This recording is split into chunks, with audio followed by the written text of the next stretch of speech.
আমি সাথী, তুমি? আমি টনি। কি করো তুমি? এই আব্বার সাথে মাঠে চাষবাস করি। ঠিকই ধরেছি, আসলেই গরিব।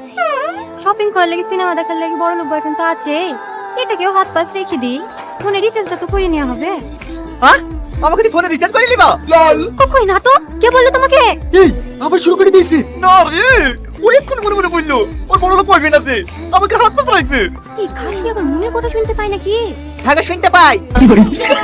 না আর হবে না, সারা জীবন সিঙ্গেলে থাক। এরকম মেয়ের সাথে প্রেম করতে গিয়ে সিঙ্গেল থাকাই ভালো। তোর গার্লফ্রেন্ড তো 4টি বয়ফ্রেন্ড আছে। হ্যাঁ, 5টার সময় টাইম দেওয়া আছে, তোর সাথে দেখা করা হয়ে গেলে আরেকটা আসবে। বিশেষ নাই তো গার্লফ্রেন্ডকে জিজ্ঞেস করে দেখ। ও গো, এইসব কি বলছে? আরে না গো, কার কথা শুনছো তুমি? তুমি আমার একমাত্র জান। সে তো আমি জানি, এই শালা ভুঙ্গন বলছে নিচের প্রেমটা হয়নি তো, তাই আমাদের মধ্যে বিষ ঢুকেছে। বিষ ঢুকাছি না রে শালা। 5টা অব্দি বসলে তো সতীনকে দেখতে পাবি।